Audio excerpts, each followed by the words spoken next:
descoberta da Arca da Aliança e seu legado. Junte-se a nós em uma emocionante jornada enquanto mergulhamos na fascinante história e no profundo significado da Arca da Aliança, um dos objetos mais sagrados do judaísmo. Através de uma exploração de sua origem, simbolismo e significado cultural, obteremos uma compreensão mais profunda de seu lugar na fé judaica e seu legado duradouro no mundo. Então venha descobrir os mistérios e maravilhas da Arca da Aliança conosco. A construção da Arca da Aliança foi ordenada por Deus a Moisés enquanto os judeus ainda estavam acampados no Sinai. Êxodo capítulo 25 ao 37. Ela foi construída por Bezalel, um artesão cheio do Espírito de Deus, com sabedoria, com entendimento, com conhecimento e com todos os tipos de habilidades. As dimensões da arca eram de 2 côvados e meio de comprimento, por 1 côvado e meio de altura, por 1 côvado e meio de largura. Um côvado tem cerca de 45 centímetros. Foi construída em madeira de acácia, e foi revestida com ouro puro, por dentro e por fora. Nas laterais da arca foram fixadas 4 argolas de ouro, através das quais foram colocadas 2 varas, também feitas de acácia e revestidas de ouro. Estas varas eram sempre mantidas no lugar. Quando a arca precisava ser movida, a família de Coate, da tribo de Levi, a carregava sobre os ombros usando essas varas. A arca era carregada a aproximadamente 2.000 covados, 800 metros, à frente do povo quando em marcha ou diante do exército israelita. Quando carregada, a arca estava sempre escondida sob um grande véu feito de peles e tecido azul, sempre cuidadosamente escondida, mesmo dos olhos dos sacerdotes e dos levitas que a carregavam. Cobrindo a caixa havia uma tampa de ouro puro de 2 côvados e meio por 1 côvado e meio, conhecida como propiciatório ou trono de misericórdia.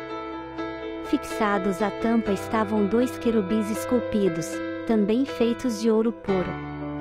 Os 2 querubins estavam um de frente para o outro e suas asas se estendiam para cima, cobrindo a tampa.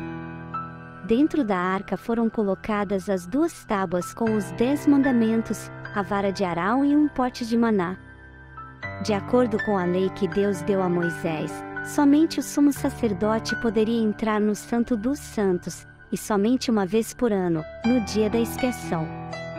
Antes de entrar, o sumo sacerdote se lavava, vestia roupas especiais e recolhia o incenso e o sangue de um animal sacrificado. Uma vez dentro do Santo dos Santos, o sumo sacerdote queimava o incenso e depois aspergia o sangue no propiciatório da arca. Este ato fazia parte de uma cerimônia realizada todos os anos, em que os israelitas, como nação, pediam a Deus o perdão de seus pecados. A declaração mais explícita sobre a presença de Deus no Santo dos Santos está nas instruções para o dia da expiação, onde Deus declara: porque aparecerei na nuvem sobre o propiciatório. Levítico capítulo 16 e versículo 2. A arca era a manifestação da presença física de Deus na terra, a Shekinah. Quando Deus falava com Moisés na tenda da congregação no deserto, ele o fazia por entre os 2 querubins. A arca acompanhou os judeus durante todo o seu tempo no deserto. Quando os judeus entraram para a terra de Canaã, as águas do rio Jordão se dividiram milagrosamente e a arca os conduziu. Durante sua conquista da terra, os judeus foram acompanhados pela arca e a maior demonstração dramática de seu poder foi quando os judeus derrubaram as muralhas de Jericó, apenas rodeando-as, soprando chifres e carregando a arca. Depois que a conquista foi concluída, a arca e todo o tabernáculo foram instalados em Siló, Josué capítulo 18.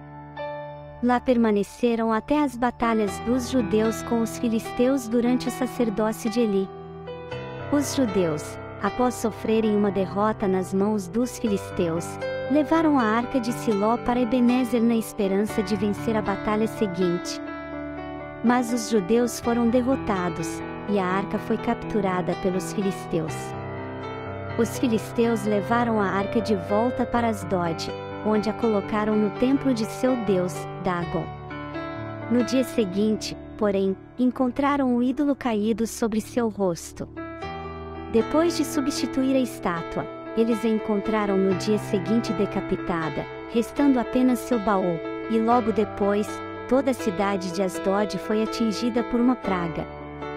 Os filisteus levaram a arca para a cidade de Gate, e de lá para Ecrom, mas fosse qual fosse a cidade em que a arca estava, os habitantes eram atingidos por uma praga. Após 7 meses, os filisteus decidiram enviar a arca de volta para os israelitas, e a acompanharam com presentes caros. De Bet-Semes a arca foi transportada para Kiriat Jearim, onde permaneceu por 20 anos. De lá, o rei Davi a transportou para Jerusalém. No caminho, porém, os bois que a puxavam tropeçaram, e quando Uzá estendeu a mão para firmar a arca, ele morreu imediatamente. Como resultado desta tragédia, Davi decidiu deixar a arca na casa de Obed-Edom, o geteu. 3 meses depois, ele a transferiu para Jerusalém, a sede de seu reino, onde permaneceu até a construção do primeiro templo pelo filho de Davi, Salomão. A arca permaneceu no templo até a destruição babilônica de Jerusalém, liderada por Nabucodonosor.